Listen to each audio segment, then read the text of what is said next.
देख रहे हैं नेटवर्क 33 राजकुमार के साथ। तो चलिए बढ़ते हैं आज की कहानी की ओर। दोस्तों, आज की कहानी है राघव बक्सी की। राघव को कल सुबह ही कोलकाता के लिए रवाना होना था और ये उनके लिए बहुत ही ज़रूरी भी था, लेकिन मुश्किल था तो उनका गांव रामनाथ नगर, एक ऐसा गांव जहां शाम ढलने के बाद अगले उजाले तक कोई नहीं गुजरता और ना ही गुजरने की कोई गुस्ताखी करता है।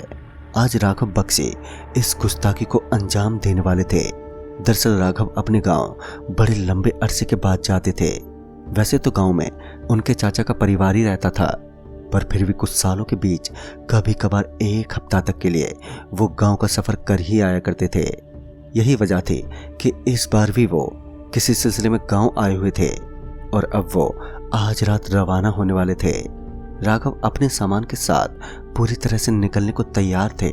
शाम ढलने के कगार पर थे और राघव अपनी गाड़ी समेत निकलने वाले थे।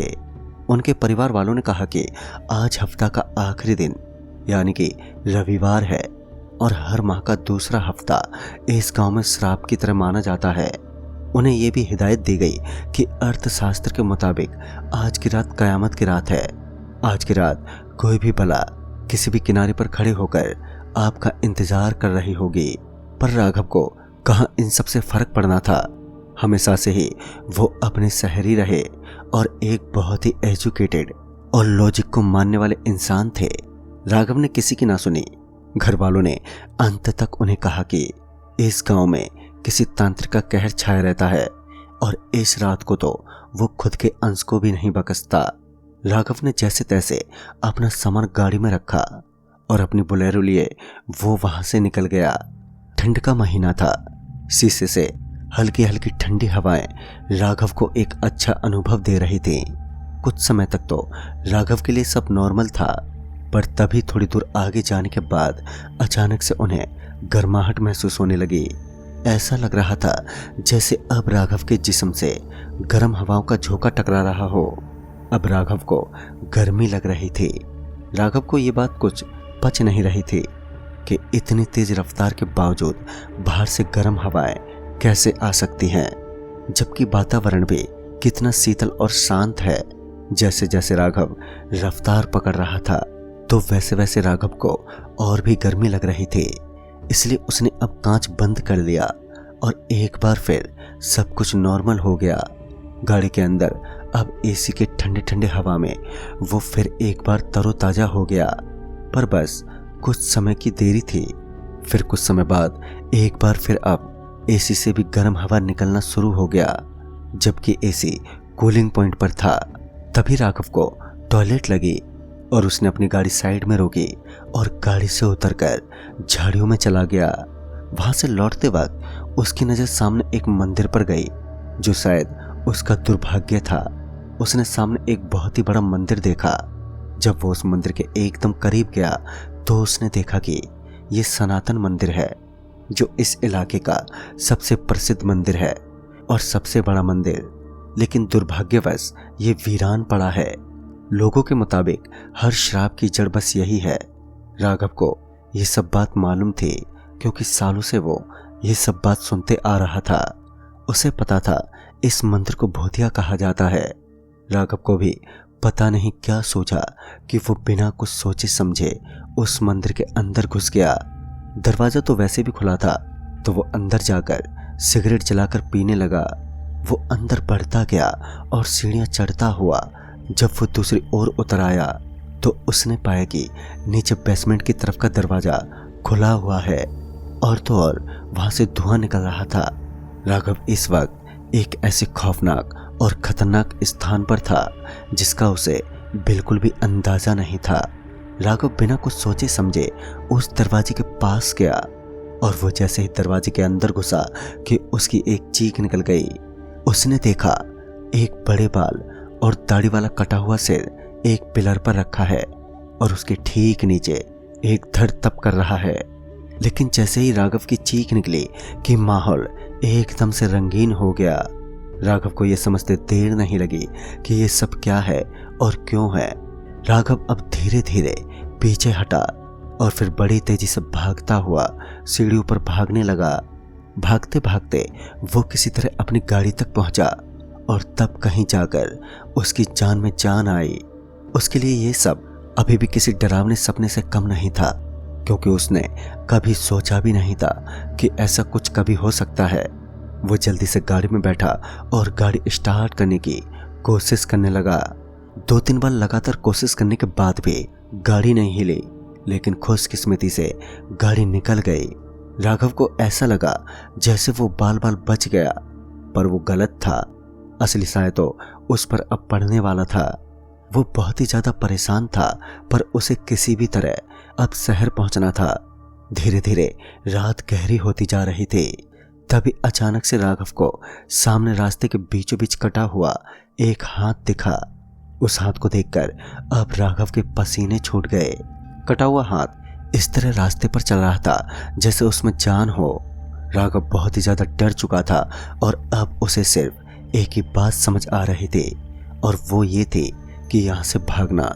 राघव किसी तरह गाड़ी को भगाता हुआ वहां से निकाल रहा था, लेकिन वो कटा हुआ हाथ जैसे उसका पीछा छोड़ने का नाम ही नहीं ले रहा था। गाड़ी अपनी तेज रफ्तार पर थी और कुछ दूर आगे जाने के बाद फाइनली उस हाथ ने पीछा छोड़ दिया। तभी राघव तेज सांसें लेने लगा।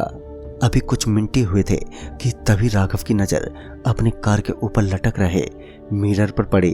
उसका बैलेंस एकदम से बिगड़ गया। ये देखकर कि पीछे वाली सीट पर कोई नर मानव बैठा हुआ है। दिखने में वो महिला और पुरुष भांति समान दिख रहा था। उसे अपनी गाड़ी में मौजूद देखकर राघव एकदम से पीछे की तरफ पलटा तो उसकी आंखें एकदम से चौंधिया गईं। ये उसका शक नहीं बल्कि सच था। वाकई में पीछे वाली सीट पर वो नर मानव बैठा एक डरावनी मुस्कान दे रहा था। तभी राघव की कार एक बड़े से नाले के पत्थर से जा टकराई और बैलेंस बिगड़ने के साथ ही आगे बांस के गोद से टकराकर स्थगित हो गई। राघव को थोड़ी चोटें आई और सिर पर एक गहरी चोट लगने के कारण वो कुछ समय के लिए बेहोश हो गया। जब उसकी आंख खुली तो उसने खुद को दबा हुआ पाया। वो धीरे धीरे सब याद करने की कोशिश करने लगा कि कब क्या और कैसे हुआ।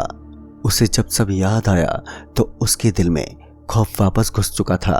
वो किसी तरह गाड़ी के नीचे से निकला।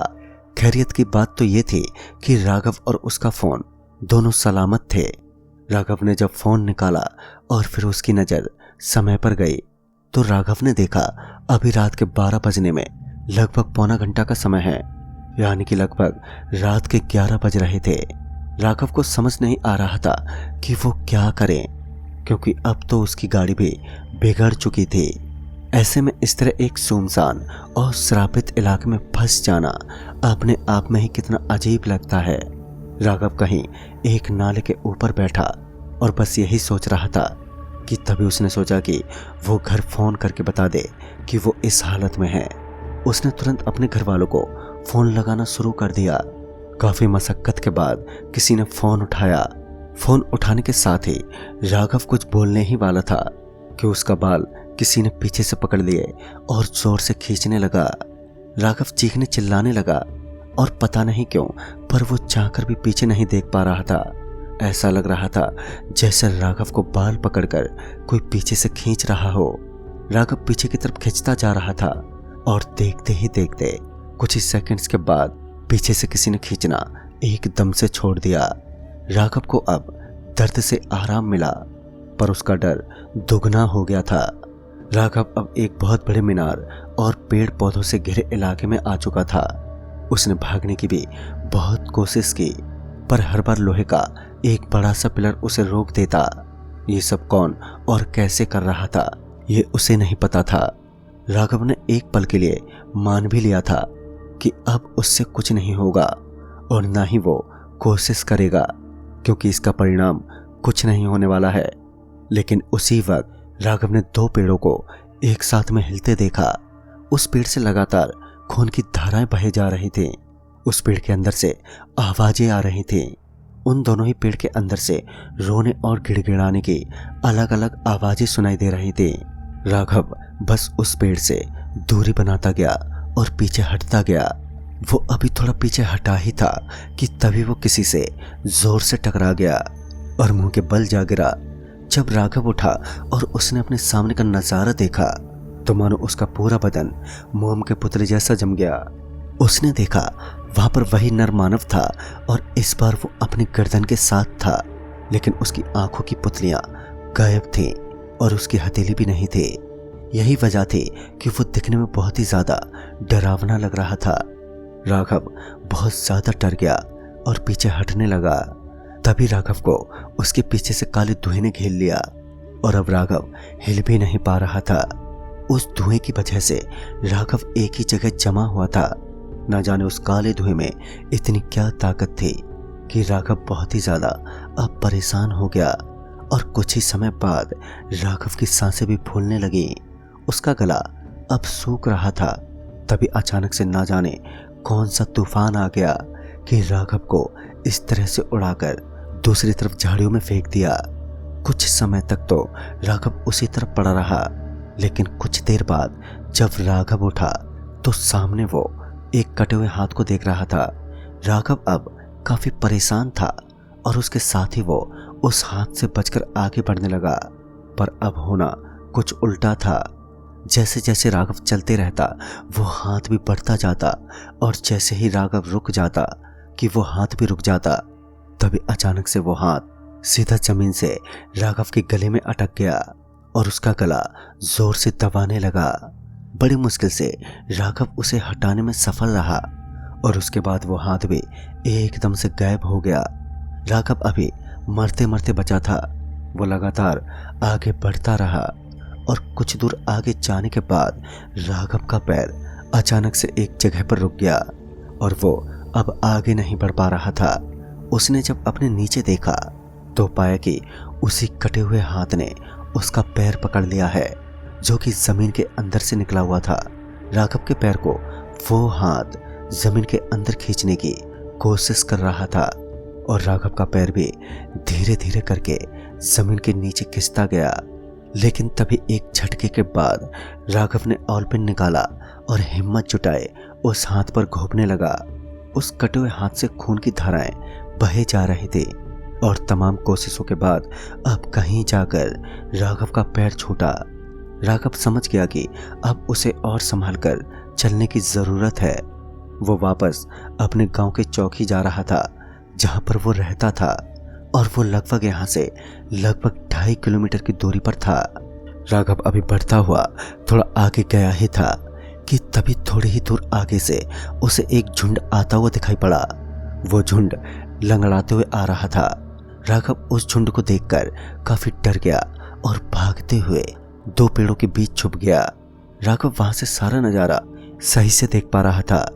उसने देखा वो कटा हुआ हाथ उस झुंड को हरकत करने का इशारा कर रहा है। राघव बहुत ही ज्यादा परेशान था क्योंकि वो झुंड अब धीरे धीरे करके पेड़ के करीब आ रहा था। तभी राघव ने दूसरी तरफ देखा तो एक काली जीप खड़ी थी और कांच के अंदर से इशारे से उसका नाम लेकर उसे कोई बुला रहा था। राघव भागता हुआ उस जीप के पास गया और उसमें घुस गया तो उसने देखा उस जीप में गांव के 2 लोग और उसके चाचा थे। उसके बाद ड्राइवर ने जीप को पूरी रफ्तार से भगाया। जीप की आवाज सुनकर वो झुंड भी बड़ी ही तेजी से जीप के पीछे पीछे दौड़ने लगा और वो कटा हुआ हाथ तो गाड़ी के शीशे से ही आ चिपका। अगर गलती से भी जीप बंद पड़ जाती तो सबका नामो निशान आज मिट जाता, लेकिन ऐसा कुछ नहीं हुआ। जीप अपने सबसे तेज रफ्तार पर थे। उस रात जैसे तैसे छुपते छुपाते वो सभी घर पहुंचे। घर पहुंचकर अपने साथ हुई इस घटना का राघव को पता चला। राघव को वो रहस्य की जानकारी मिली जिससे वो अब तक अनजान था। दरअसल वो कटा हुआ हाथ एक तांत्रिक का था जो पहले इसी गांव में सेवक का रूप लेकर आया था। वो शैतानों की पूजा करता था और गांव के लोगों पर वशीकरण आजमाता था। उसने कई ऐसे शोषण किए थे और जब गांव वालों को इसकी जानकारी मिली तो न केवल उसे जान से मार दिया बल्कि उसके हाथों को भी काट दिया गया। लेकिन उसके शरीर को पूरे तरीके से नहीं दफनाया गया क्योंकि अंत समय में जब उसको दफनाया जा रहा था तब उसकी हथेली और सिर गायब था। शायद तंत्र विद्या के कारण वो मरकर भी अमर था। तो दोस्तों, इस कहानी में बस इतना ही। तब तक के लिए बाय एंड टेक केयर।